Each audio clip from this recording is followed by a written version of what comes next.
Okay, good morning, everyone. Please come in and be settled. We'll get started.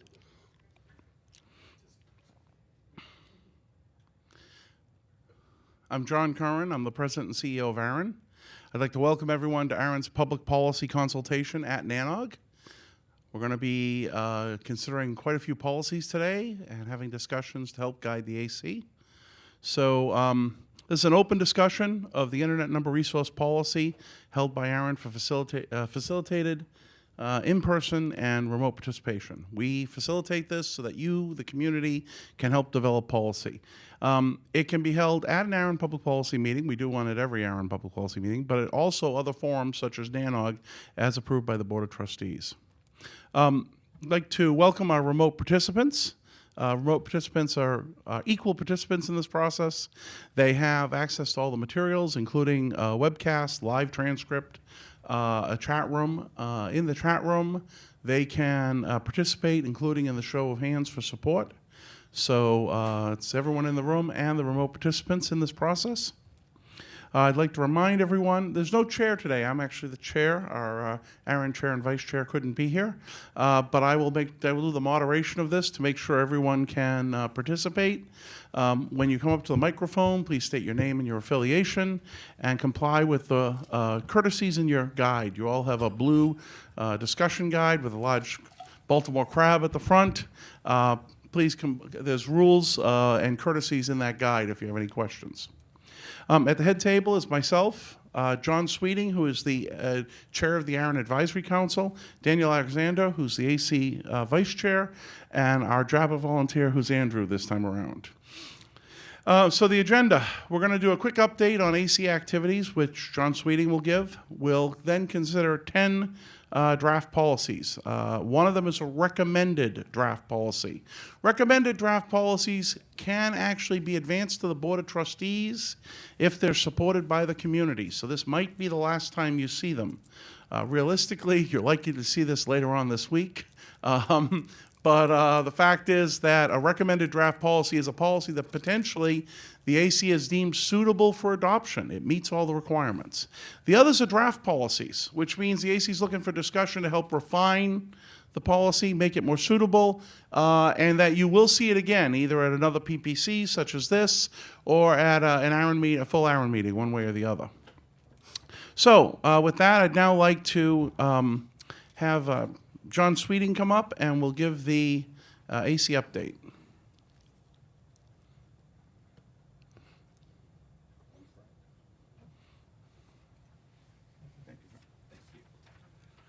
Good morning, everyone. Welcome to Baltimore. This is going to be the first time I see these slides, so I'll try to do my best. Einar, thank you very much for preparing them. Okay, so the role of the Advisory Council in the policy development process charges us to go through we're the primary facilitators. We're member elected, there's 15 of us on the Advisory Council, five go up for election every year. There's 5 spots and it's a 3-year term. The AC members here today, Dan Alexander, Kevin, Owen, Andrew, David, Scott, Heather, RS, John Springer, myself. Could you all just stand up? Tina's here as well. Okay, so these are the people you want to find and talk to if you have any policy questions or opinions that you want heard by the AC. As John pointed out, on our docket, we have one recommended draft policy. That means the AC has agreed and voted through to recommended status this policy. And if what we're looking for is confirmation from the community that, hey, yeah, this is a good policy and needs to be put in place. Right after the PPM, we have a meeting on Friday where our intent is to move this to last call and get the last call comments and then see what happens there, as well as what we hear today and at the PPM on Thursday. Which one is that? That is 2014-9. It's removing, it's taking the RSA and the NERPM and kind of making them equal. It's removing the words aggregate and reclaim from the NERPM. to put it in compliance or to make it compatible with the RSA. We have 9 draft policies. So for the draft policies, the shepherds are going to come up and present them and be open with you guys and tell you, hey, here's what the AC has been thinking about these, and here's where we're thinking we're going to go with these, but we really want to hear what your viewpoints are and if you think that's the right direction or whatever, what we have to do to make them either good draft policies that will make it to recommended status, or possibly it might be they need to be abandoned. We need to hear that. And one proposal that just was submitted last week, and we've just got a shepherds assigned yesterday. There is a policy breakout room that will be open. We have it all today, all day today. It is where? If people want to come to it, we'll tell them. Okay, so if there's people that want to discuss policy with the AC, then come and find me or any one of the AC members or Einer, and we'll get into that room and sit down and discuss policy. And that's it. Let's get into the meat of the meeting.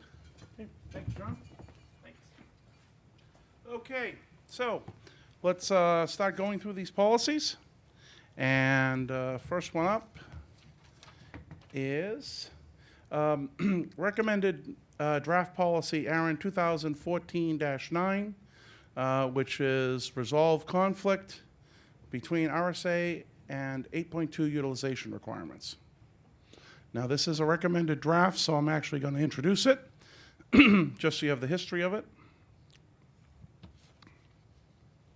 So, recommended draft policy 2014-9 started out as a policy proposal. Anyone can submit policy proposals. It was submitted in January 2014. The AC assigned shepherds. These are AC members who specifically work on a policy proposal and help advance it through the process, work with the submitter, work with the community to revise it. And that was Heather Schiller and Scott Librand. It was presented at the PPC at NANOG 60. The AC accepted it as a draft policy in March. It's accepted as a draft policy when we understand it has a fairly clear problem statement. So we know it's applicable. Someone's identified a part of the number policy in the region that needs to be changed. We may not know how it's going to be changed, but we know it's identified as something to be worked on. And then it was presented at ARIN 33.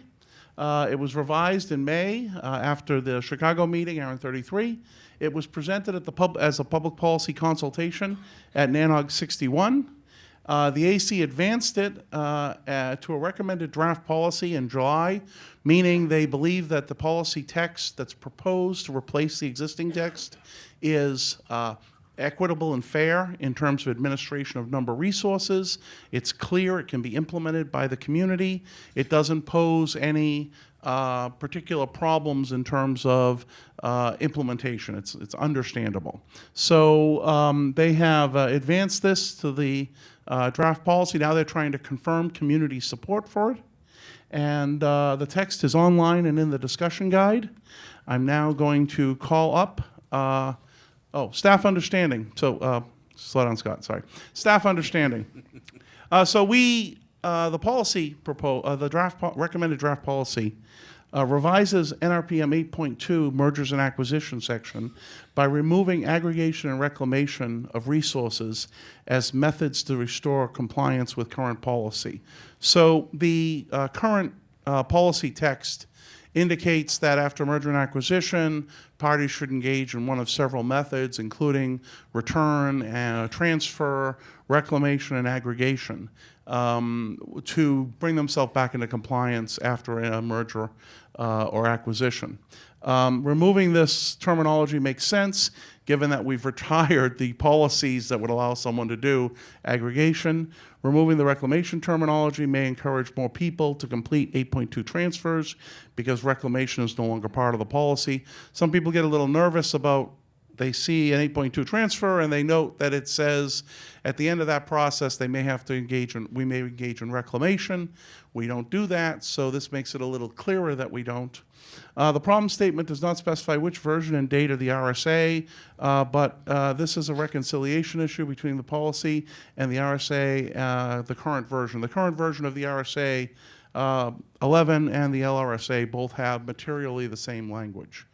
So, it does not propose any material legal issues. It looks like a cleanup that addresses something that makes sense.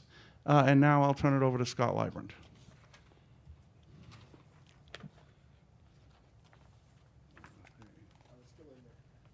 It's still in there? Oh, they're further in the slides. Ooh, you're getting tricky on us. But only once.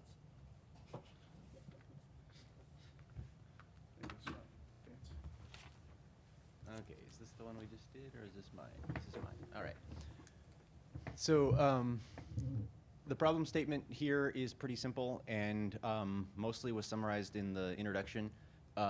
There are utilization requirements in the 8.2 transfer policy that basically say that if you have a large number of resources that you're acquiring in an acquisition and you don't have any need for those resources, you don't have any use for them, you're going to be significantly underutilized after the merger or acquisition, that you are supposed to do some things to get back into line with current policy. At the time that the policy was written, it was written to encourage that pretty strongly, and it included the ability for ARIN to reclaim the assets if you didn't voluntarily engage in one of the other actions to take care of that. The RSA, since the original text was written, was strengthened to give people the right to, not the right, but to prohibit ARIN from reclaiming resources solely for lack of utilization. So once you've got resources, you didn't commit any fraud, you've got them for good reason, then there's nothing in the RSA that allows ARIN to take those back forcefully. So the conflict there between that and the policy text meant that we really needed to clear that up. The legal language obviously controls, but it wasn't clear to someone going through that process that there actually was no threat here. It was an empty threat of reclamation.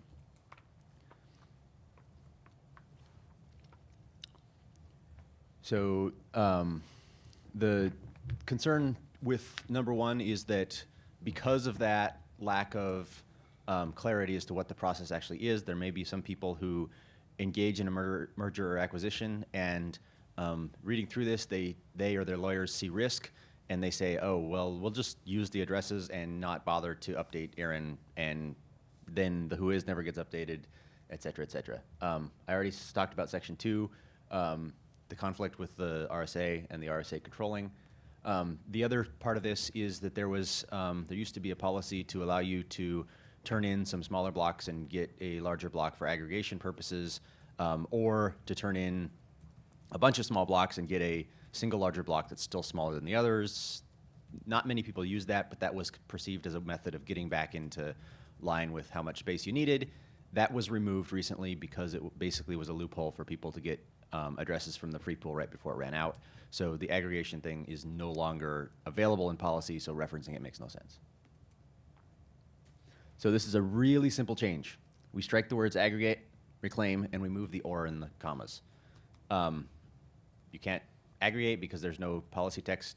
ARIN can't reclaim because the RSA says you can't reclaim, so we'll strike those two out of the language. Boom, you're done.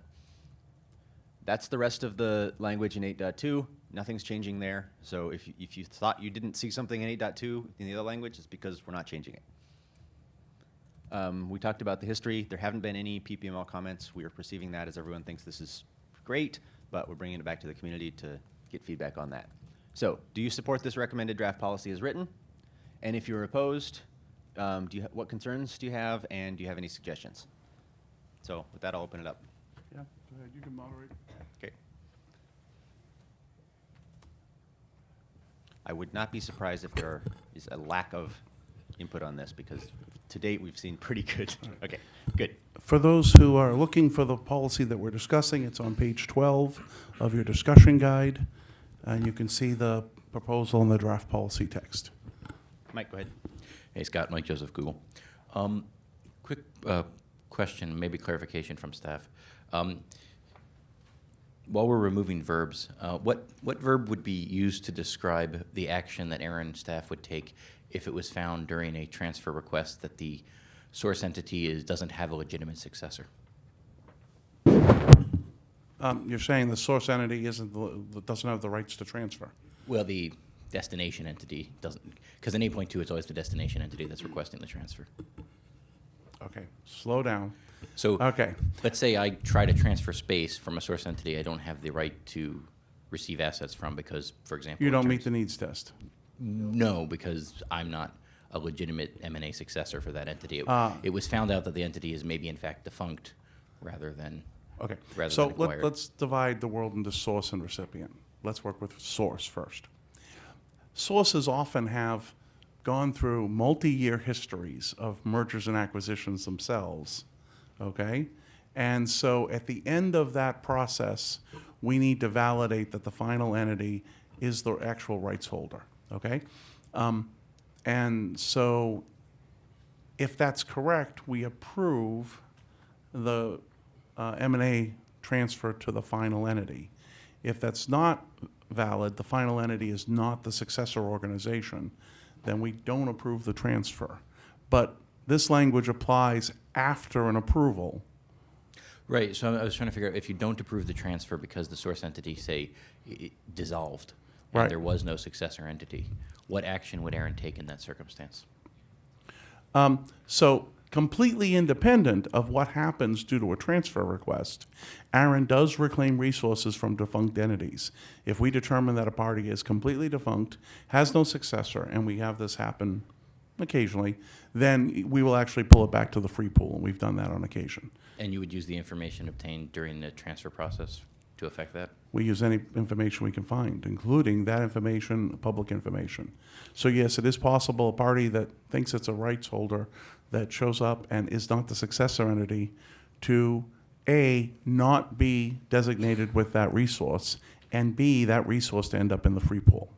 And does anything in this policy proposal inhibit ARIN from doing so? Not at all. The reclamation of you have to be a legal entity to hold the resources, otherwise we will pull the resources back. Organizations that have gone defunct, usually in state registries that have no successor, we will reclaim the resources completely independent of the 8.2 M&A. All right, thank you. I support the policy. Okay. Go ahead. Hey, Donnie Roisman with Softlayer. Good morning. I have a question. So you remove the word reclaim, but you keep the word return. What's the difference between return and reclaim? Return is a voluntary action that the recipient engages in because they're a nonprofit and they don't see it in their mission to transfer addresses for money or something like that. So if the organization doesn't want to transfer addresses, they can give them back to ARIN voluntarily. Right. Even to this day, we have parties returning address space.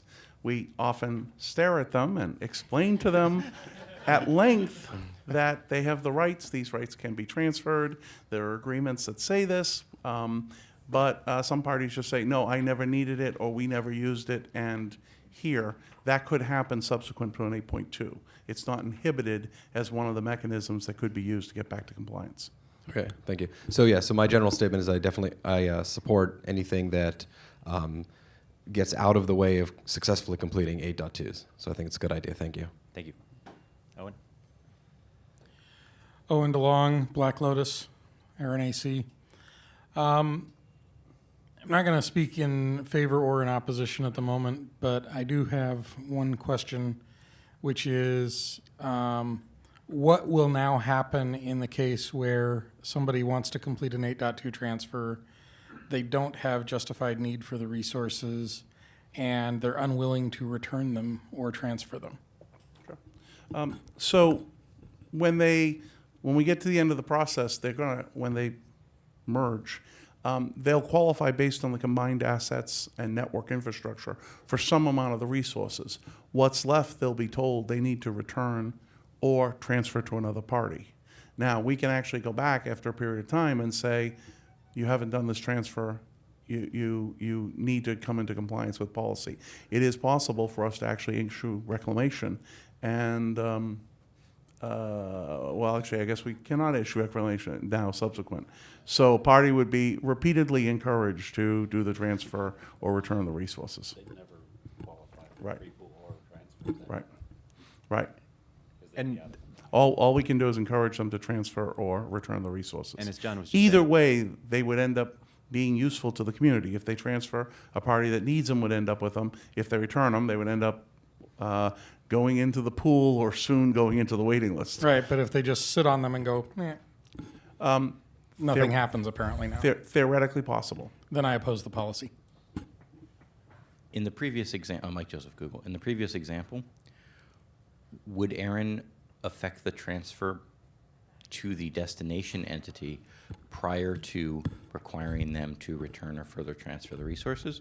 Or would ARIN have the resources remain held in the name of the source entity until a new destination was selected? So recognize, regardless of the policy, we would, in either case, we would still process the transfer to make sure the records are updated to the current successor organization. We would tell them how much they can transfer, and the remainder would need to be addressed by them. This doesn't change the actual outcome because we can't do reclamation today because under either of the RSA or LRSA, both of which recognize the same rights, we don't have the right to reclaim for lack of utilization threshold. But you do have the right to not transfer. We do. We have the right to actually recognize you're the successor organization, but we're going to keep your records inaccurate, okay, if that's what you're saying, yes. Well, technically, you could reclaim once that other entity was dissolved. But in any case, If we recognize you as the legal successor organization, you're saying we have the right to keep the registry inaccurate because you will be motivated to somehow return or transfer addresses. how long does ARIN give a destination entity before they get really mad that they haven't transferred? Before we get really mad. You understand, most people are very cooperative on this matter, okay? It isn't. I understand, so are we, but I'm curious to understand what the policy framework will be.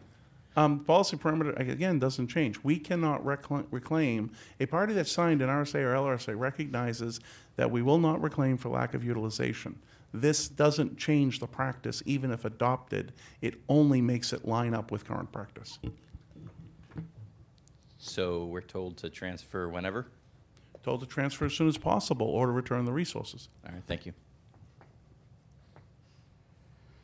Oh, and along Black Lotus, ARIN AC. It seems to me that transferring the fraction of the resources that are within compliance and holding the remaining resources in limbo would be entirely within the spirit of policy and what has been expressed as the will of the community, and that it is perhaps the RSA that needs updating.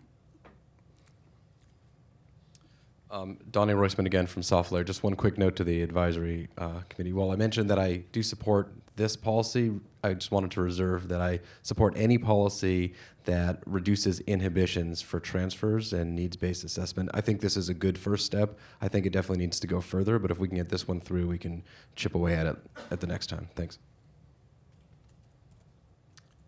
Kevin Bloomberg, The Wire, ARIN AC. Just a clarification. The RSA trumps the NRPM? Absolutely. The RSA is the contract of services with ARIN. So this text, while it is in the NRPM, has never been effective? Not, The LRSA, approximately Sorry, never is a long 3 time. years ago, was clarified to make plain to legacy holders that they would not have their resources reclaimed for lack of utilization. The RSA, about 2 years ago, was brought in line because it was not felt that this is a right that should be only extended to one party in the region. So everyone has that. This language was operative until all the parties were being treated the same with the LRSA and RSA updates. Thank you. Based on that, I would like to say that I don't like sticks, big sticks especially, and big sticks that are never going to get used and are irrelevant just scare the community aren't good for the community, and I support getting rid of this. Thank you. So I will point out one thing. This policy is cleanup. It doesn't change anything, as we've heard. If you think the current policy and practice is not ideal, there is the policy process to actually change the way that ARIN does transfers. You could introduce a new policy proposal, and there is the consultation and suggestion process for suggesting how ARIN might change its business practices, particularly with regard to the RSA. Those are not, the RSA changes would not be part of the policy development process, but the ARIN Board of Trustees would take advice from the community into consideration in determining what future versions of the RSA would say. That said, the question before us is simply whether to clean the NRPM up to make sure that it's in line with the current RSA and current allowed practice. So if there's any more comments on that, speak up. Otherwise, I think we can move on. John, is it appropriate for me to do show of hands stuff, or do you want to do that? It's up to you. Do Okay. you want to show of hands? Yeah, I'd like to do a show of hands. Yes. I will do it for you. Thank you, Scott. Okay, at this time, we're going to take a show of hands and a poll of the remote participants so we understand how the community feels on this. This will be provided to the ARIN AC. So the question is, you have the policy in your guide. I'm going to ask for everyone in favor of advancing the policy as written, and then I'm going to ask for everyone opposed. When I ask, I want you to raise your hand nice and high. This is NANOG's exercise component. That's a very small part of the NANOG program, but you should enjoy it and raise your hand high. Remote participants, when I ask, you should also go into the chat room and indicate that you are in favor or opposed as appropriate. So, on the matter, on the matter of recommended draft policy, ARIN 2014-9, resolve conflict between the RSA and 8.2 utilization requirements. All those in favor, raise your hand now. Nice and high.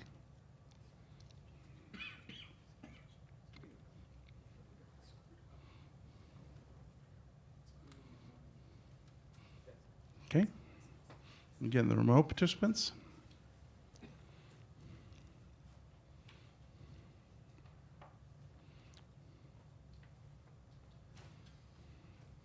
All those opposed, raise your hand high.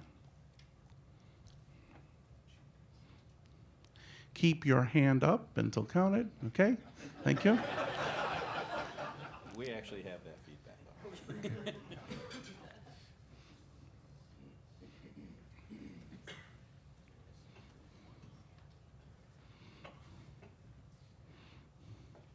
Thank you, Richard. On the matter of 2014-9, number of people in the room, including remote, 62. As written, in favor, 26. Against, 1. Okay. This information will be provided to the ARIN AC in their consideration of the policy proposal. And we're going to move on in the recommended draft policy. We're now going to move on to the next one on our agenda, which is draft policy 2014. All right. There we go. Draft policy 2014-6. One side note, just people were talking about the LRSA and the RSA and the fact the Board of Trustees worries about that. And one of the ways you also can influence how decisions like this are made at ARIN is that we do these things called elections every year, where we actually elect 2 out of the 6 elected members every year. We have one of those coming up later on this week, and so you should all pay attention to that, because obviously the trustees do make a difference in terms of oversight of the fiduciary duties of ARIN. Okay. So I'm now going to move on to the next policy. It's draft policy ARIN 2014-6, remove NRPM section 7.1. And this is Rob Seastrom. Come on up, Rob. Yeah, they're not in any. Einer set it up so it flows nicely. Good job. All yours, Rob. 2014-6 involves removing NRPM section 7.1, which is the part that talks about running inadder.arpa and a companion section that involves running IP6.arpa. The author asserts that this is strictly operational and should not be in the NERPM.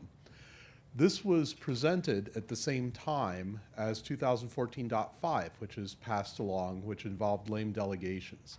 One might profitably wonder why 2014-5 has moved along and 2014-6 has not.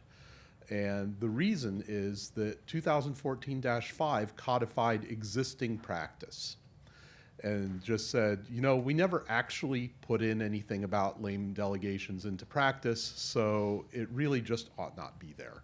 And that was fairly straightforward. The discussion involving removing 7.1 and 656 in their entirety has circled around, well, it's something that we actually do today. We run in adder.arpa, and that ought to be documented somewhere and specified somewhere, perhaps in a BCP document.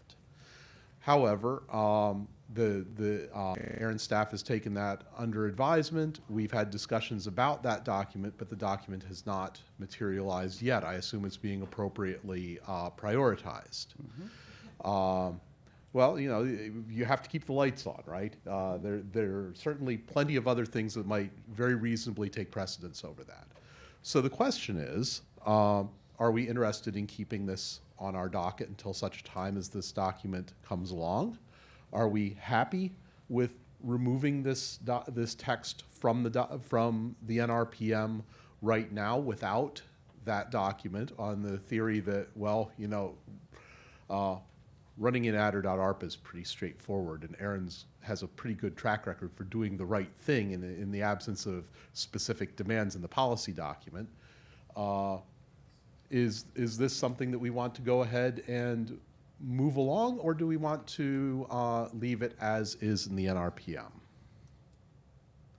So here's the text as it stands involving inadder.arpa delegation. I'm going to move on to the IP6.arpa. The text is in your discussion guide.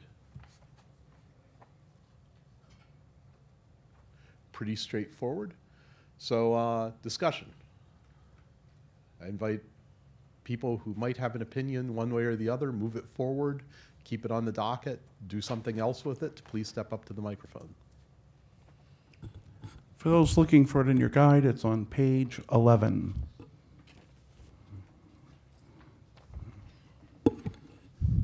Please maintain an orderly queue at the mics, no jostling.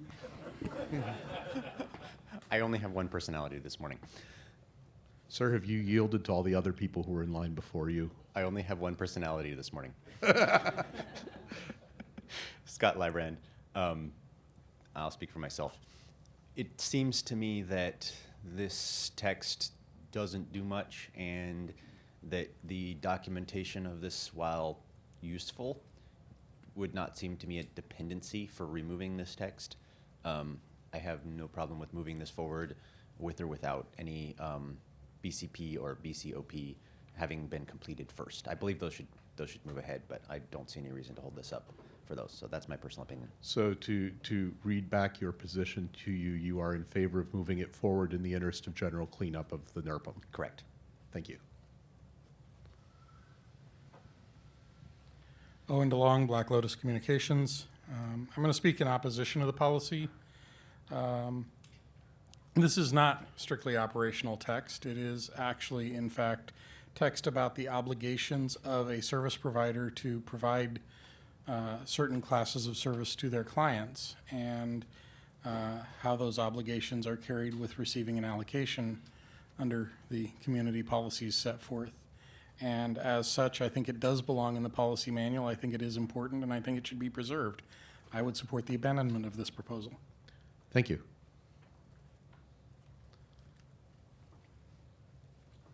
Anybody else? Hi, it's Donnie Roisman again from Software. One quick question. In the previous slide, you mentioned 656. Can you explain, the policy's trying to do away with 7.1 and retain 656? No, the policy was originally to simply get rid of 7.1, and the AC owns the policy after it is submitted. and we added in 656 on the theory that this is the exact same reverse service for two separate classes of internet number resource. And the logic was that the discussion really ought to center around both of them. If you believe that they're separable in some way, I'd love to hear that, because that's an argument that we have not heard so far. I guess just to be clear, the policy is to eliminate, the proposal is to eliminate both 7.1 and 6.56. Correct. We did not change the title of the policy, which makes it a little bit misleading, but the proposal as it stands is to get rid of both of them. Okay, thank you. Kevin Bloomberg, The Wire, RNAC. Question for staff. With the removal of this policy, if you could go back to the 4.x, the other slide. I'm sorry. Will ARIN be providing in ARPA support for blocks larger than 16 if this text is removed? Or will ARIN be providing in ARPA at all if this text is removed? So ARIN isn't changing its services with respect to this one way or the other. The only question is whether or not currently 7.1 indicates that ISPs have an obligation for all ISPs receiving blocks smaller than a 16 and segment of the larger block smaller than 16, ARIN maintains an adder. All ISPs receiving one or more /16, ARIN will be responsible for maintaining all in-adder domain records for their respective customers. So we're not changing our practice. Currently, reverse DNS service is a service that we provide just like we provide the WHOIS service. There's no portion of NRPM that says provide WHOIS service, okay? And so the question is whether or not this policy text is meaningful. It's actually a service obligation, not a policy on management of address space. I do think that ARIN needs a service document that says what services we provide to the community. That's presently not in your RSA, by the way. Your RSA says we'll provide some services, which we don't mention anywhere other than the services. It would be nice for the community to have a community-owned service document that says what services ARIN provides. Can I provide a question to you by way of clarification? That text has always sounded a little bit odd to me as a technical person, because the way that it sounds is as if ARIN is actually hosting inadder.arpa records for people who have delegations. And to the best of my knowledge, ARIN has never done zone transfers from customers and hosted those inadder.arpa records. Inadder.arpa has always been delegation only. Is Mark here? Mark, we don't zone transfer. How do we generate in-adder ARPA? Do we always delegate to a customer who has their own reverse DNS server, or does a customer have a choice of whether or not we'll host their records? It's delegation only in all cases. Including at a /24, we delegate to your NS. We put NS records in to your servers. If you don't have servers, we don't have any records other than NS records. Okay. So in which case, the language is actually probably materially wrong of what's in this text. More than being a service definition, it's also an incorrect service definition. I support this policy. Thank you.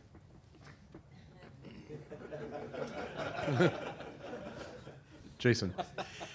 Jason Schiller, Google. I just wanted to follow up on the conversation with Donnie Rossman. If you could go back to what this proposal is proposing. Which slide? The one that says it's removing 7.1 and 6.56. Yes. Okay. So what I understand from the previous conversation is what's printed in our packet, which is remove 7.1, and what's on the website, which is remove 7.1, are both misprints. And it should read remove 7.1 and 6.56 in their entirety. Is that correct? Text freeze. Did you guys update this after we got it to Einar? It's been updated for months. I apologize. And the website. Hold on. Let's pull up. The website just says 7.1. Ah, In fact, it says 7.1 on the grounds that it doesn't cover V6.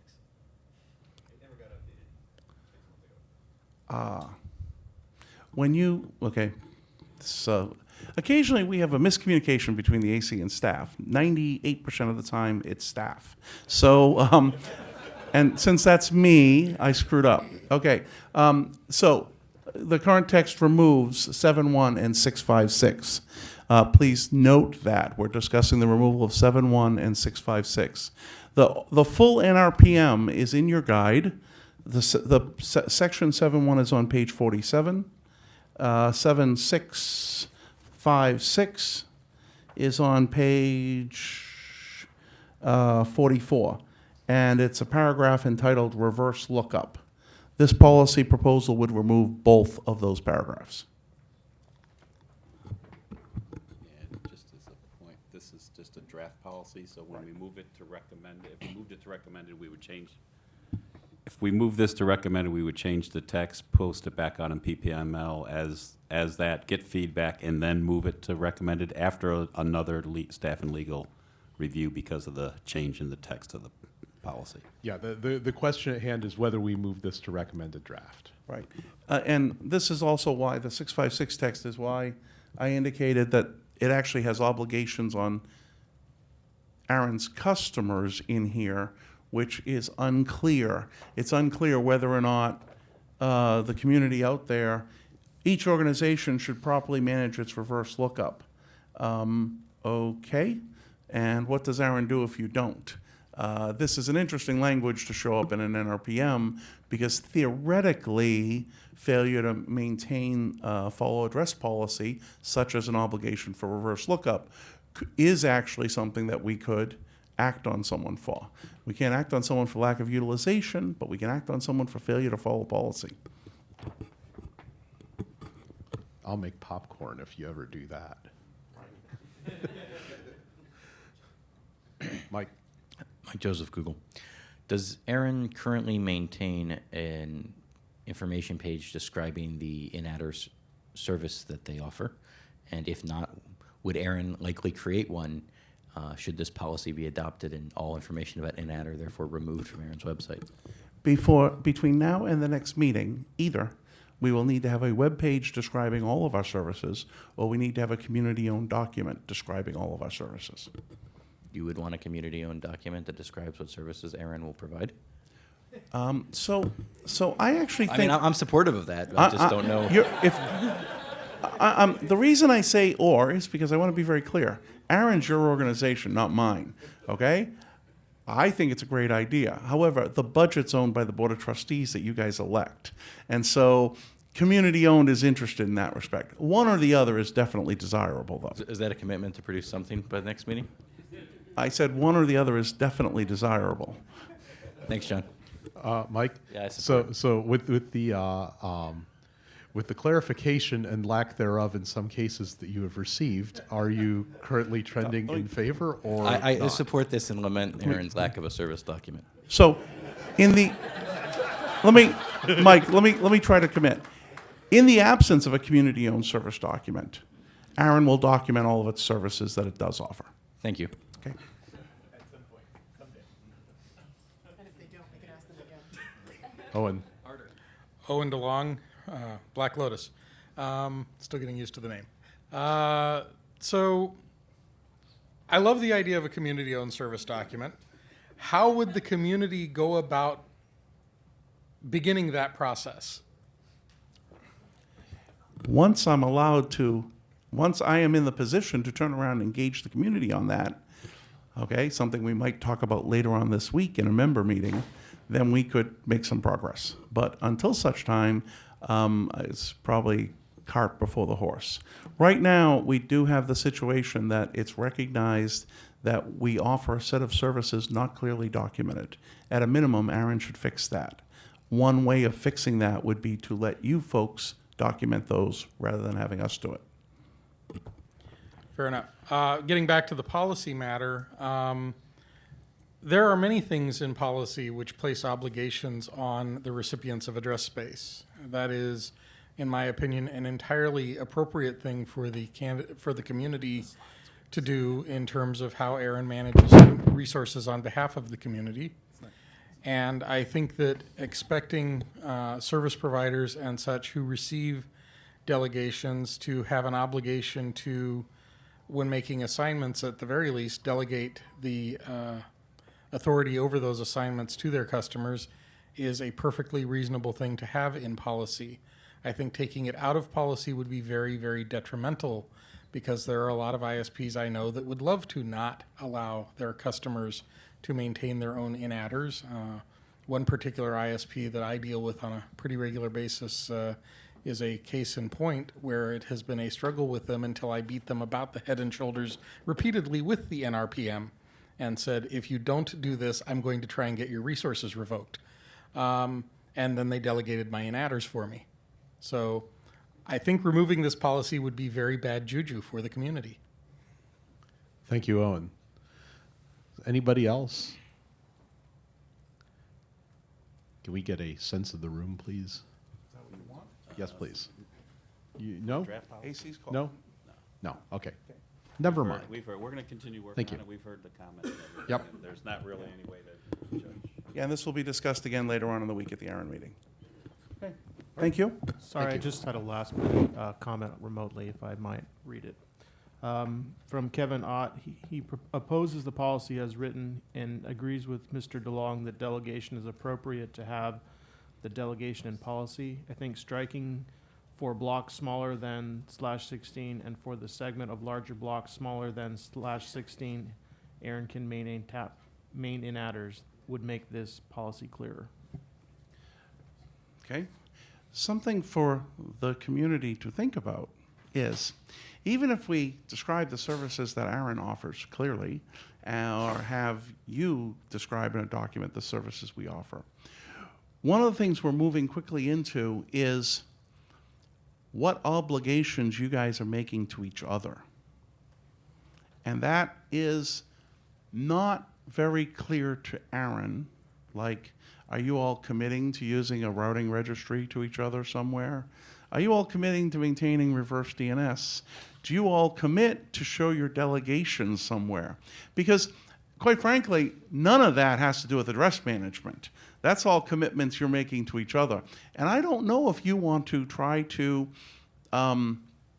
explain what those commitments are and explain how you all will deal with your failure, because it's actually not address management. And so I want to put on the table here, once you get out of it's not what ARIN's providing, it's what you folks have to do, be very clear on whether or not you think it's address management policy, because it isn't about the management of the numbers and who gets how many. It's cross commitments you guys are making to each other. We're happy to record those somewhere, but you need to think very hard about how to set them and what the consequences of them not being followed or not followed. I'm going to move on to the next policy. Next policy we have is draft policy ARIN 2014-15, allow inter-RIR ASN transfer. And this is going to be Scott Libren.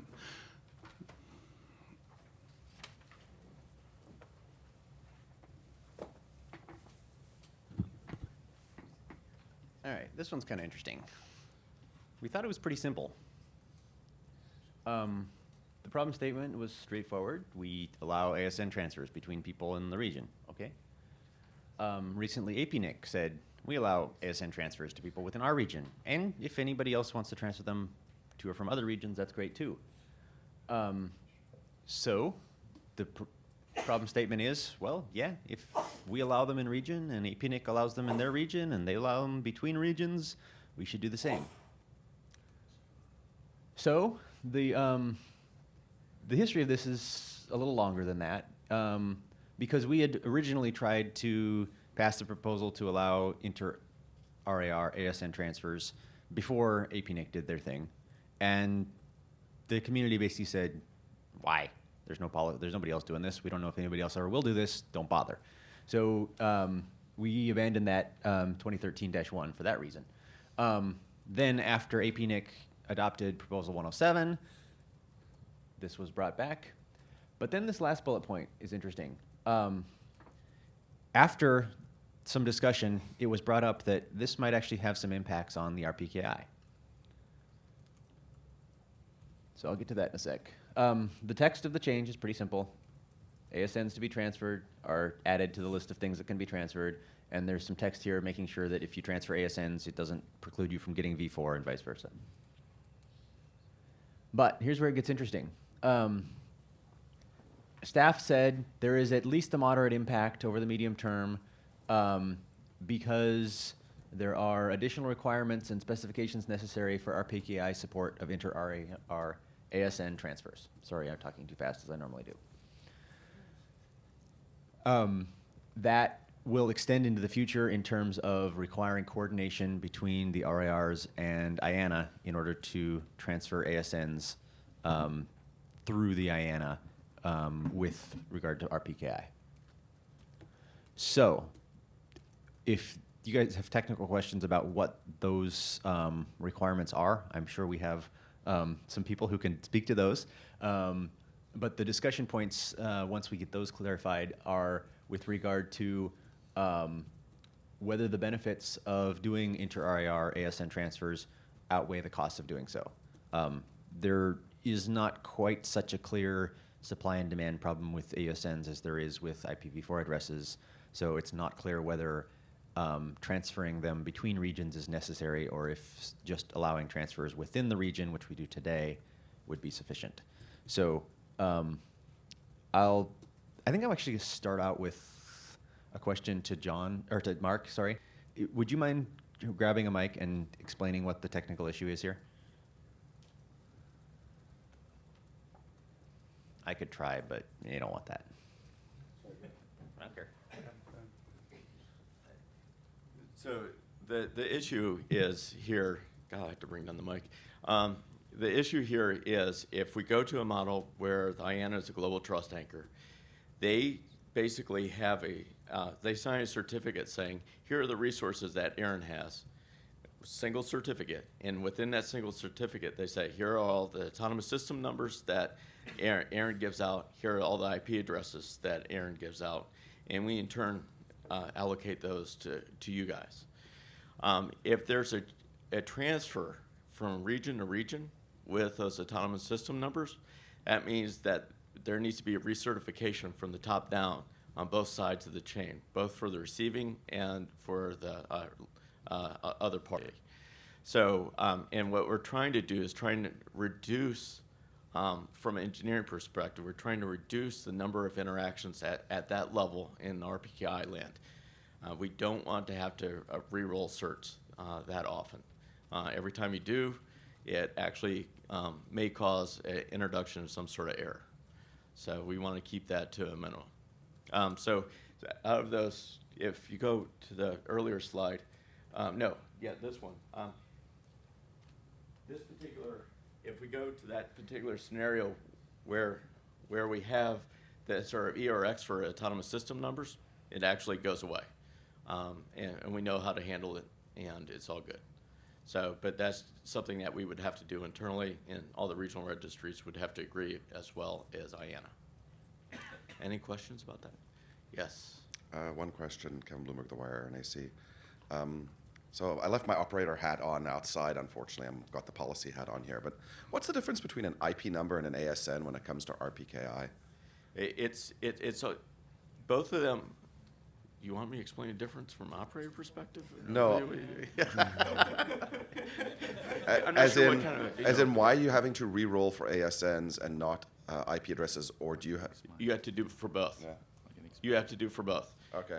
But really, when it So you're transferring. Oh well, okay. So with numbers right now, we have ERX. What is ERX? Okay, that's a good question. So Jeff, you want to explain that, or you want me to? I can offer you a shovel. or I can Okay. try and fill in the hole. In the IP address registries, IANA recorded what it did when it handed out a /8. Mm-hmm. When the RIRs moved stuff between each other, IANA was not involved. Yeah. In the AS number registry, we kind of got confused. And at some point in the recent past, about 4 or 5 years ago, we started telling IANA when AS numbers moved between RIRs. And if you look at the AS number registry, it doesn't have blocks of 1024 numbers, you know, this to ARIN, this to APNIC, etc. It has all the little bitsies of movement. Interestingly, we only do that for the low 16 bits.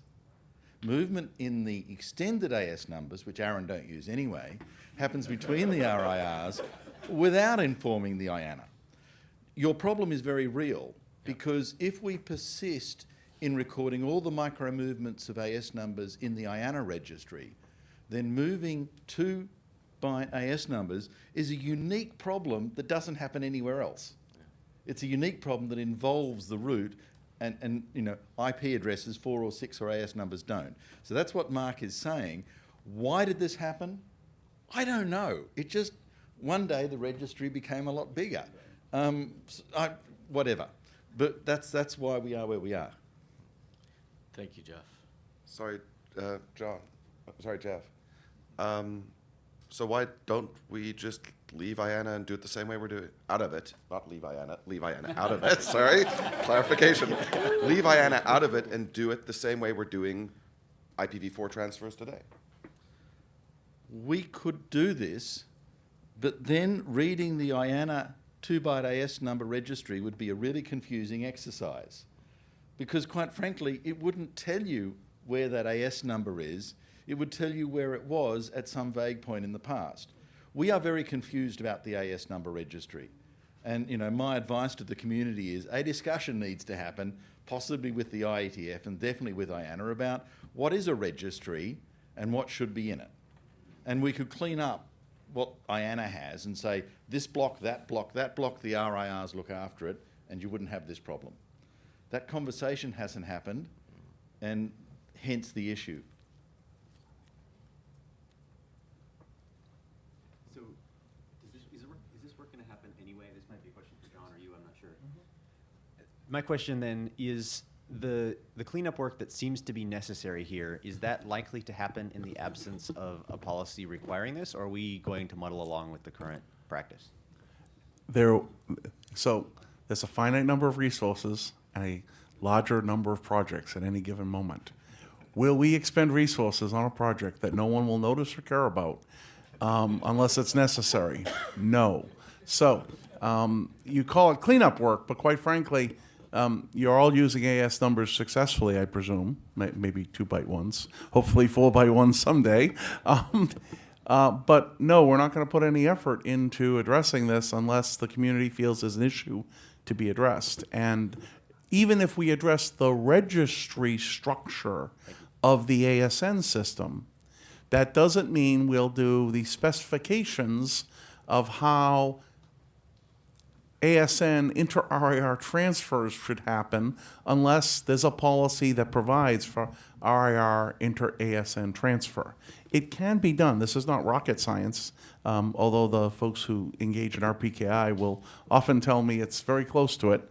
But it is work. There's real specification and testing and coding to be done to support inter-RIR ASN transfers with RPKI. David Farmer, ARIN AC, University of Minnesota. So how big of a suggestion do we need to clean this up?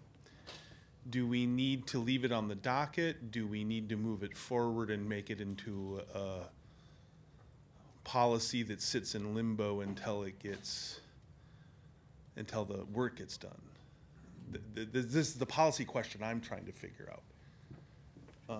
Presently, there's no possibility of inter-RIR ASN transfers. Yeah. So there'll be no work on implementing inter-RIR transfers of ASNs. If you adopt the policy, we'll figure out the amount of work and prioritize it. Okay. But at present, there's no effort to be done here. Okay, thank you.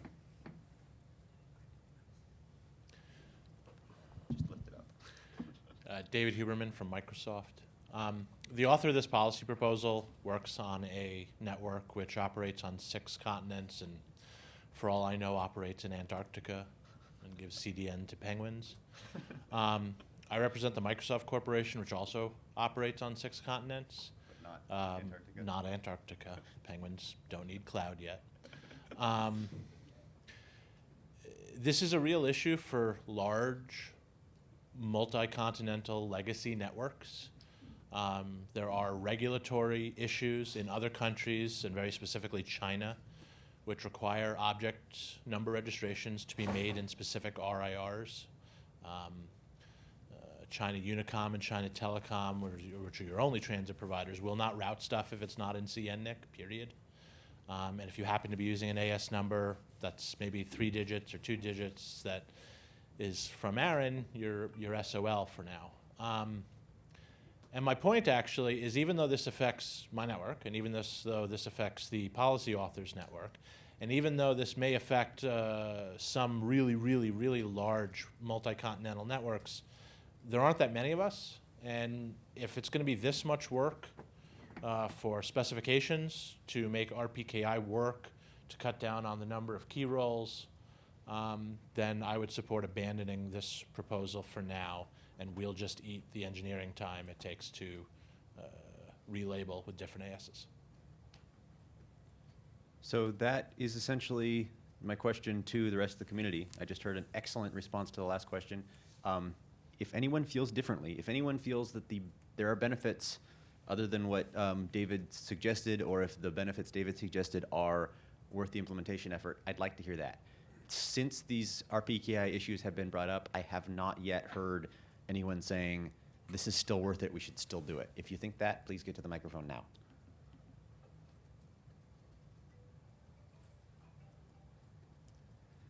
Given that resounding silence, my intention, assuming we get the same response from the ARIN meeting, my intention on Friday will be to make a motion to abandon this draft policy. If you think that's a bad idea, please get to the microphone. Otherwise, thank you.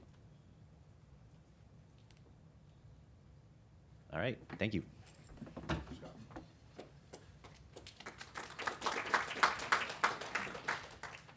Okay, next up, we have ARIN Draft Policy 2014-14, removing the needs test from small IPv4 transfers. Let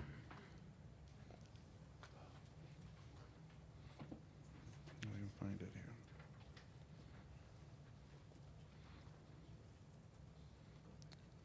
Yes.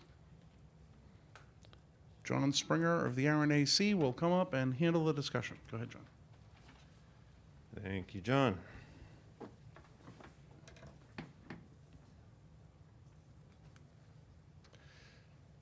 So, how's everybody? If any of you are in Bellevue, you will find that the experience you're about to have is going to be substantially similar. Let's see. So, in our meeting in Chicago, ARIN staff came forward and says that there's been kind of a staff review of address transfer requests and general potential resource issues with operations. A member of the community came forward and said that essentially that ARIN staff could move faster on transfer policies and allocations in general, and this policy seeks to assist them in that.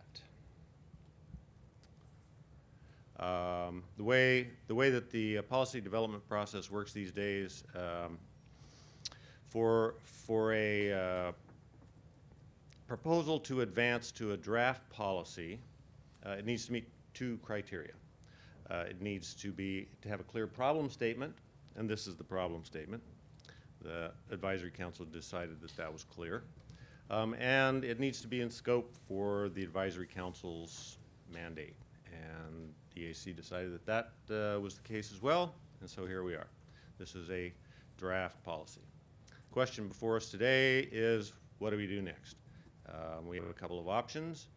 One is we can move to the next step, take this draft policy to recommended draft policy, or we can abandon it. Actually, we have a third option. We can keep working on it.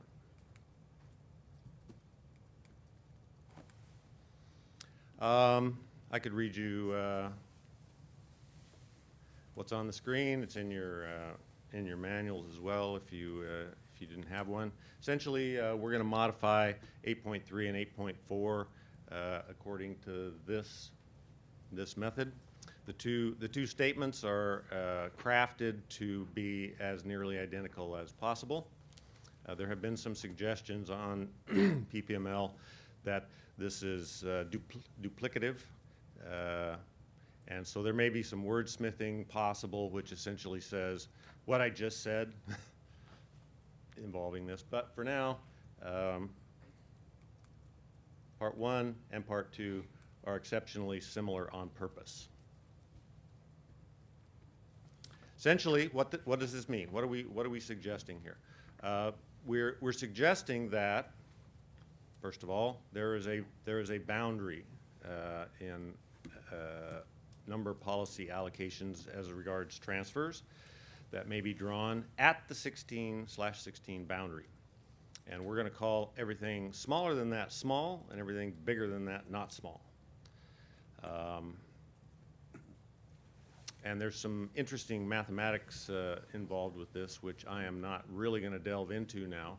But it turns out that that's arguably fairly reasonable.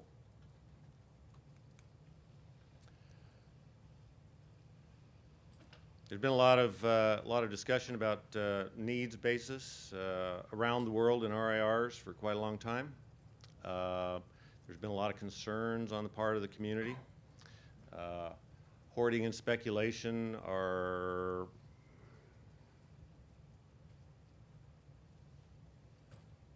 possible outcomes of eliminating it. That could be good or bad depending on your perspective.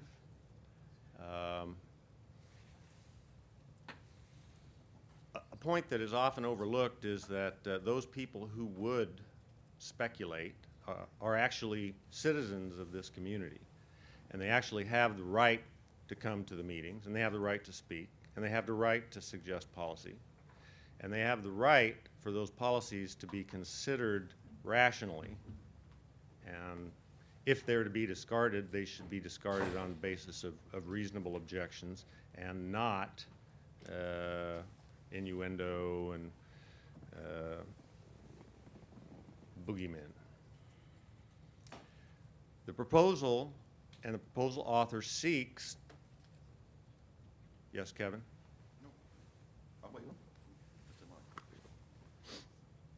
The proposal seeks a middle ground between outright abandonment of needs basis in number policy and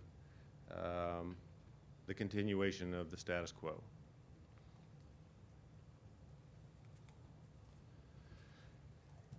Normally, staff and legal review are, we wait until something is actually a recommended draft policy to do it, but there's been a considerable amount of interest in this subject. So I elected to go ahead and ask for staff and legal review for this draft policy for this meeting and the meeting that will take place later in this week. It's in the manual. I urge you to read it. But essentially, ARIN Council finds the 16 boundary to be a non-hazardous area in terms of legal exposure. Also, ARIN staff has characterized an interesting number. In terms of the amount of transfers to date, which information is on the ARIN website, 85% of the transfers that have been made to date fall below the 16 boundary. The number of transfers. Now, Owen recently did some analysis that we'll probably be making public sooner or later with his permission. But it's interesting to note that the very vast majority of the actual numbers that have been transferred fall above that line. So we've got a situation where we've got the very great majority of the numbers are actually larger than 16 and will be unaffected by the policy, but the number of transfers, the very large majority of the transfers fall below the line. So we could potentially, wherever we draw the line, whether it's 16, 17, 20, whatever, we can affect a very large result on ARIN staff time while not impacting the numbers that are being transferred. Hope everybody understands that. So where are we at? 3 things we can do with this: abandon it, move it to recommended draft policy, or keep working on it. For us to take it to recommended draft policy, we need to meet 3 things. We need to, as an advisory council, we need to vote as a majority that it enables fair and impartial number resource administration, it's technically sound, and it's supported by the community. The converse also works. If we don't feel that it's unsupported, unsound, and unfair, then we can consider moving it along. That's actually what I intend to do. An argument can be made that it is not unsupported. This doesn't require a plurality. It doesn't require a majority. It requires support in the community. It's been very narrowly crafted. There is nothing technically unsound about it. It's not going to break stuff. Staff and legal opine. And it appears to be fair. A member of the community that has right to suggest incremental change is doing so. If you don't agree with any of that, tell me now.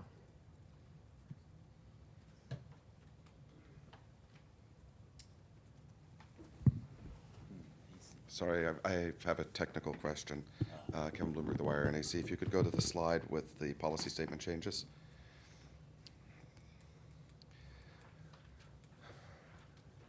For recipients who have completed a needs-free transfer, is needs-free defined in Section 4? How would somebody be able to do a needs-free transfer?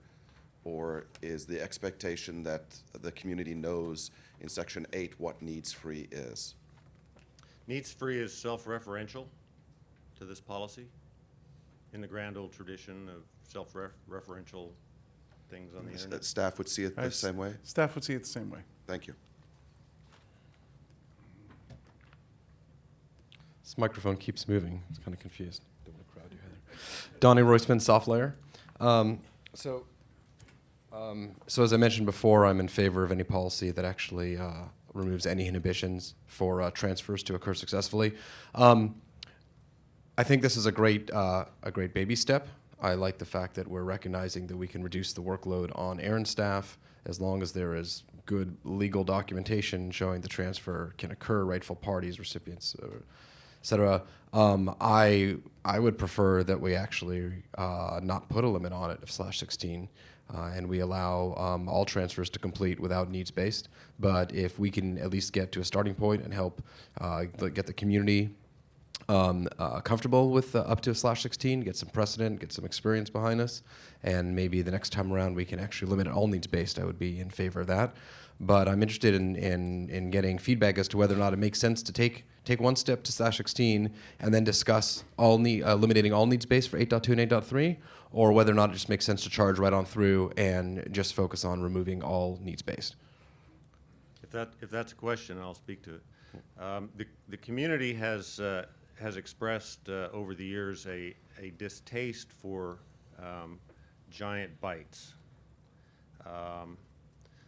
There have been a number of attempts to accomplish a great deal at once in a meaningful way, and they don't work well. Incremental change is far more palatable. And certainly the IP brokerage community has been unsuccessful in trying to get large changes happening at once. And at least in the author's opinion, and in my opinion, it's more prudent to attempt things incrementally. Okay. And then the one more clarification here. What's the, I'm trying to understand, once you complete a needs-free transfer in the prior year, so really you have an opportunity to return every 12 months for another needs-free transfer? Correct. Without having to go through the process of 24-month justification? Right. Correct. Okay. Thank you.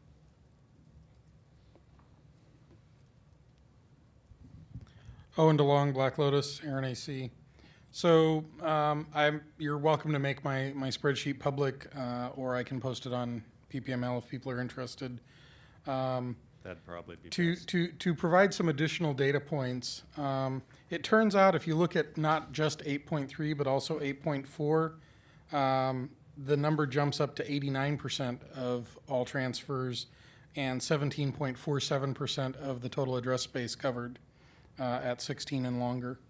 If you go at 20 and longer, you still get 62.1% of all transfers completed, but it's only 1.29% of the address space. And so I think that it makes a lot more sense to take a lot less risk and do this more incrementally and put the boundary at /20 than to keep the boundary as proposed in this policy at 16. Currently, there are no needs-free transfers. This is a tremendous experiment, and it is one where it will be very difficult to close the barn door if it turns out to be a bad thing. Those transfers will have already occurred, and there will be nothing we can do about them. So I would express a need for caution and for doing this in an incremental way, because we have no data on what effect this will really have if it is adopted. We've never experimented with needs-free transfers before.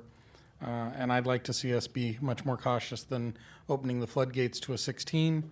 There is enough money on the table at /16 to make it completely worthwhile, since there's no restriction on the number of outbound transfers an organization can engage in under this policy. For somebody who has, for example, a /8 to do 256 needs-free transactions to 256 stood-up shell corporations to transfer a /8 to a single entity without needs basis. Thank you, Owen, and thank you very much for the analytical work. I think it'll be very helpful when the community has access to that. And I will point out that there is a break in the numbers that everybody should look out for as you progress, looking down the various places where this boundary could be, and it actually happens between 16 and 17. The incremental changes from 24 up to 17 are relatively small, and then there's quite a jump between 17 and 16. So at this point, it's like the old anecdote that's falsely attributed to Churchill. We're now to the point where we're arguing about the number. Mr. Joseph. Mike Joseph, Google. I oppose this policy. I think there are a number of reasons why this is unsound policy, but I'll name a few. For one thing, this creates a slippery slope, not just in terms of direction of policy, but even within any prefix size. It opens the door to essentially limitless transfer. It creates a situation in which not only, as Owen described, almost unlimited amount of address space could be transferred to an entity with enough subsidiaries or shell companies. And quite frankly, this is not just nefarious shell companies. Because there's no justification, many large companies already have enough subsidiary companies to be able to effect a transfer of almost any amount of address space under this proposed policy. But more to the point, we're going to start to see, if we adopt this, we're going to see websites and auctions pop up all over the place with buy it now buttons for a /24. And they're going to facilitate the transfer for you. It's going to be one-click shopping. And we're going to see the number of PI /24s increase exponentially. We're going to see a /8 deaggregated to 24s under this, because there will be absolutely no barrier to an organization moving forward.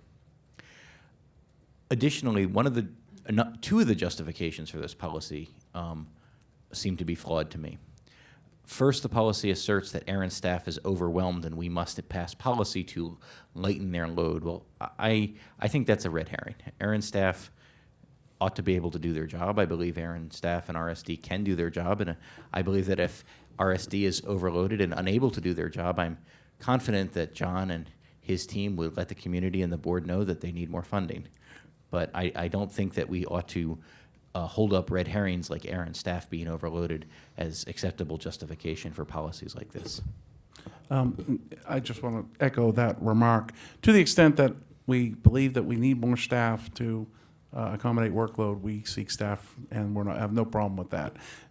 Community should make policy that it believes makes for proper number resource administration in the region.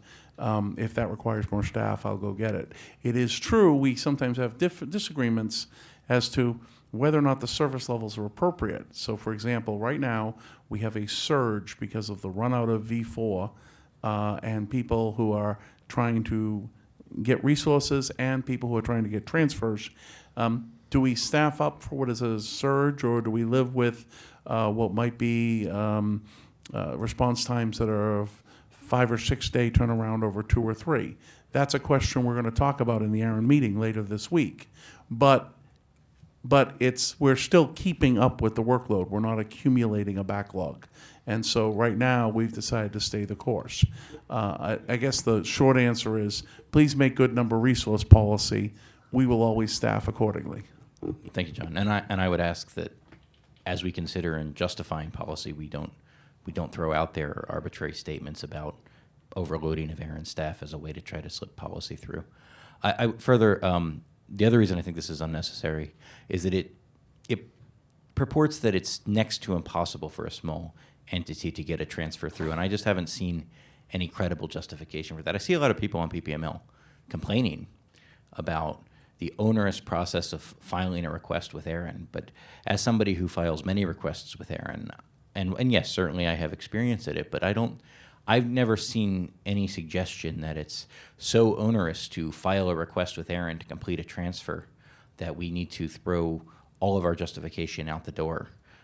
Businesses file all kinds of documents with all kinds of entities often, and the amount of paperwork and transaction costs of doing this kind of transfer with ARIN just isn't that high in my opinion. So I think that to throw that up as a justification for eliminating needs basis is a little bit absurd as well. I think if we feel that ARIN's process is not running smoothly enough, we ought to work with ARIN to improve their process. But again, I think this is unnecessary, and I think it creates a really unfortunate precedent, and in itself will open the floodgates to essentially limitless /24s popping up here or there.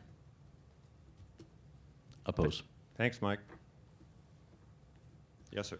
Sean Kennedy, XO Communications. So I would encourage the AC to keep working on this policy.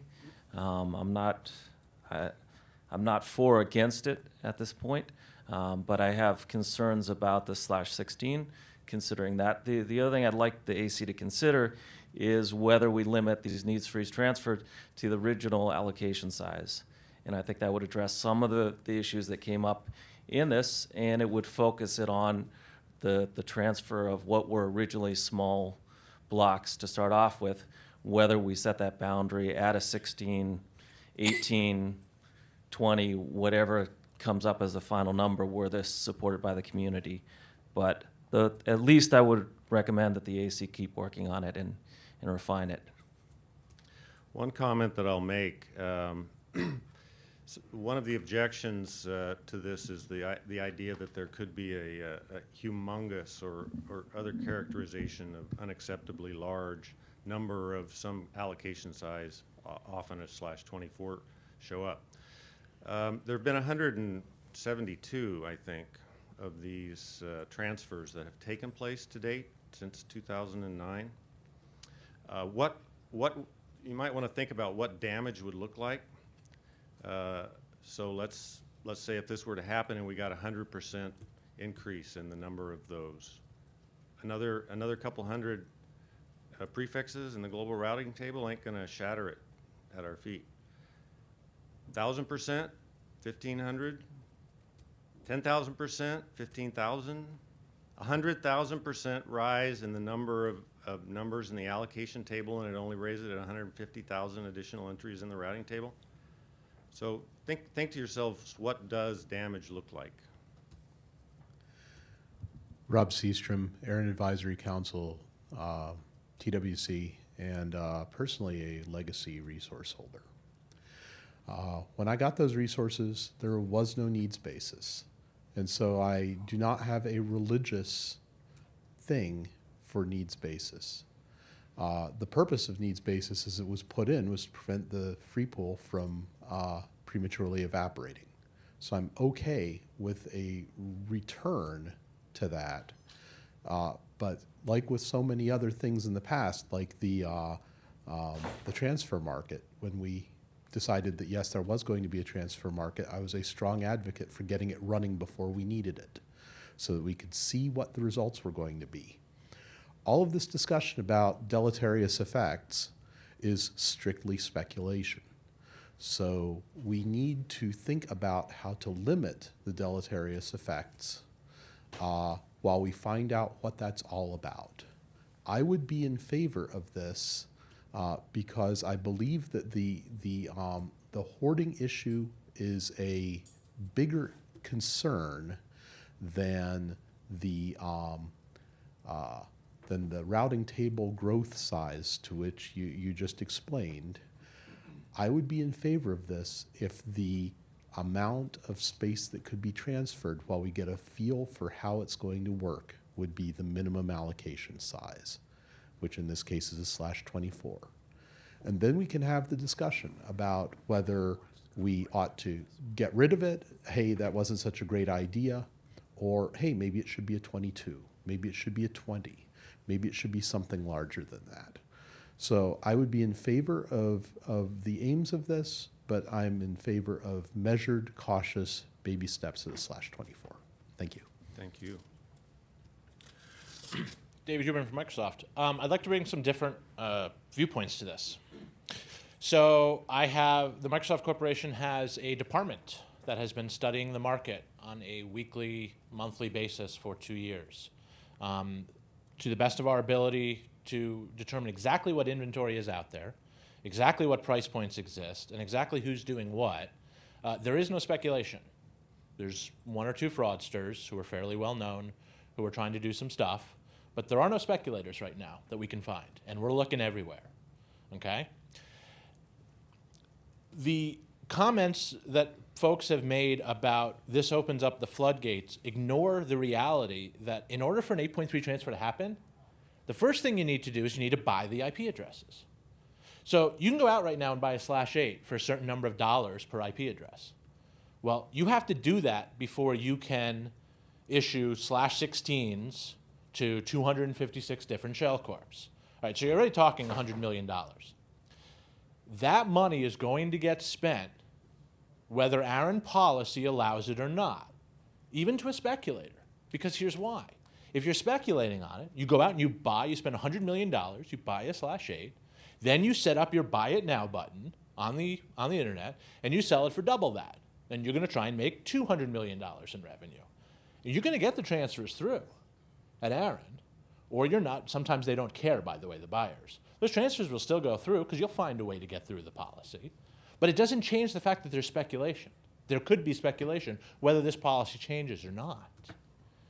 You have to still buy the IP addresses. If you want a /16 for your small company for a really legitimate purpose, you got to go out and spend $500,000. That's not small beans for most folks, okay? If you're going and spending $500,000, it's because you want the IP addresses probably to use because you can gain revenue from your product that needs IP addresses. And I don't understand why we would want policy to stand in that way. Secondly, I was an ARIN Hostmaster for a very long time, and I'm well aware of the statistics that show that over many year periods, ARIN transfers of 8.2s have been abandoned at larger than a 50% rate. Now, understand what an 8.2 transfer is. It's, hi, I'm Microsoft. I bought Owen DeLong's company. I bought his company. He sold it to me. I bought his network infrastructure. I bought his IP addresses. That's what most 8.2 transfers are. Yeah, a couple every once in a while where that didn't really happen, but you're talking minuscule. More than 50% of those got abandoned. And they got abandoned because the process is too hard. They got abandoned because the language is scary, and they got abandoned because of ignorance and misinformation that says John Curran and ARIN is this really scary thing that's going to take away my IP addresses if I tell them that I bought this company. Because, oh my God, I don't know what their utilization is. Or actually they're underutilized, but I know I'm going to utilize them. But they're underutilized now. Is ARIN going to take it away? The process is actually really hard. It's easy for me. It's easy for you. It's easy for most of the people in this room because we do it for a living. But that's not the representative of the folks who actually come to ARIN and ask for transfers. So the counter arguments don't hold weight with me because the speculation is going to happen regardless of what happens at ARIN. The market really does work. People buy, people sell, people transfer, however they want to do. They'll play within ARIN's rules when it meets their, when they can, when they want it to, and they're going to ignore it otherwise. Thanks, David. Hello, David. Hello, David Farmer, University of Minnesota, ARIN AC. I have to take issue with a comment RS made about he got legacy resources without any need. No, There was need. That was not what I said. Okay. There was no needs requirement. No needs requirement. There was a need for it, or I would not have submitted the request. Okay. And I would say that there was a needs requirement. It's that you were going to use it. There's an implied need. There was always an implied need. You just recognized it. Well, you need to be careful. You're in dangerous territory there because, in fact, when I applied for it, I said that I was not going to advertise it for the ARPA. Yes. But you were going to put it on an operational network. But Get a room, guys. David, Yep. back on point. Yep. Yes, but that is the point. The point is that there's always been a need. The definition of need has changed over time.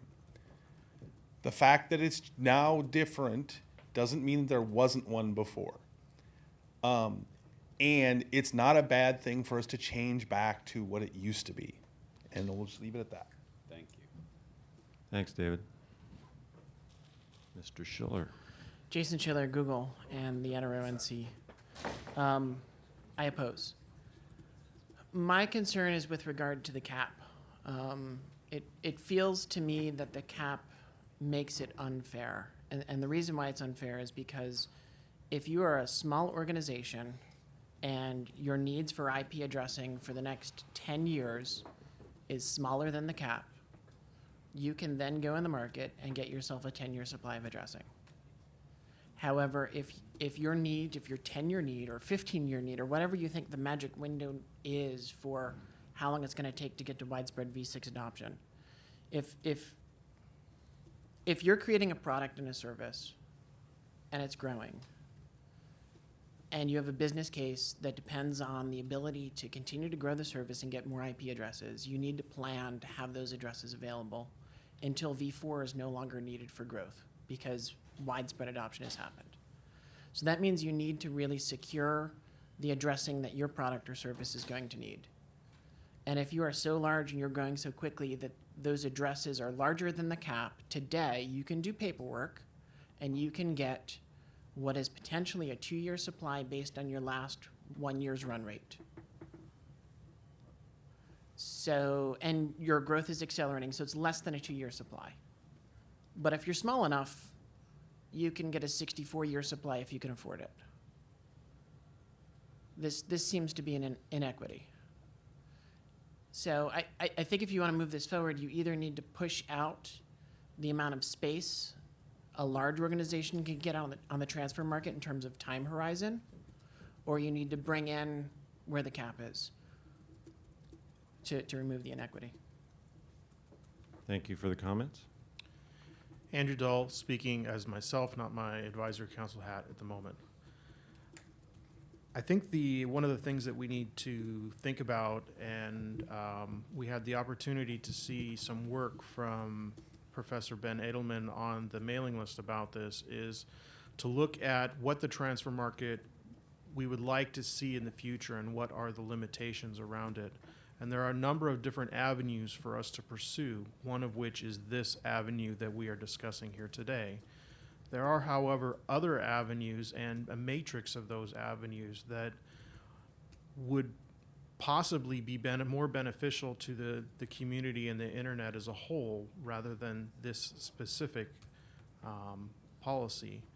I personally do not support the policy as written, but believe it possibly could be morphed into something that I could support at some point in the future. But I believe that one of the things that needs to happen is that we need to address a lot of the concerns that we have heard here today, such that we have a more unified position amongst all of the stakeholders within the community, not just for a specific set of stakeholders. Thank you. Thanks, Andrew. Question, Andrew. When you say we address the concerns of everyone in the community, are there particular policy changes that you think would make that happen? If so, could you suggest them? I could suggest a number of them. I think there are a number of changes that are possible here to satisfy multiple different stakeholders, including the limit of size, the length of time, a requirement that the blocks be used on an operational network by officer attestation of the organization, and other elements like that. So I believe there are multiple changes here that are probably necessary. Helpful, thank you. I am going to be closing the mics in about 2 minutes. Somewhere there's coffee in the building waiting for us. And so the mics are closing. Please approach the mics if you wish to speak. We're going to close this policy proposal and take a coffee break, come back, and move on to the next one. So if you wish to speak on this policy proposal, please approach the mics. Hi, Heather. Hi, Heather Schiller, Google Fiber. I'm going to make a devil's argument. There's an argument that could be made in the other direction and saying that organizations that are requesting a prefix larger than pick a number, 18, 17, 16, could, because of the amount of resources that they likely hold already in order to have gotten to the point of holding a 16, and the level of documentation that they've had to do, could request space without having to justify need and flip it the other way. Because and part of what Jason's saying, but part of it is, one of the things people are saying is the amount of documentation for a small organization to get resources is onerous. Well, the amount of documentation for a large organization who holds potentially hundreds of resources is onerous to do that kind of auditing. And so you can make the same argument in the other direction for large organizations. You could. And you could say, like, an organization that is getting audited by ARIN currently every 3 months and having to provide, reams of documentation every 3 months. ARIN's already very familiar with how their resources are being used. It's an argument one could make. It's very valid. Now we've got both sides of the equation. Okay, arguing for it. please approach the mics. I'm closing them in 10, 5, Hello. 3, 2, 1. Last speaker at the mic. Thank you. I was wondering if I would get to talk. I was like, hello, kind of here. Hello, Colin Corbett. I am not in favor of this proposal. Over the past 6 months, I've received V4, V6, ASN allocations, and I've been doing this for a few years. And while I have had my request kicked back a few times, I believe that demonstrating need is necessary. An allocation of a 16 does seem to be wildly excessive, mainly because I've never received more than a /20. And since when I fill out the forms, ARIN is comprised of members, both ISP and end users, this proposal does not seem to accurately reflect that idea. Thank you. Okay, thank you, Mr. Springer.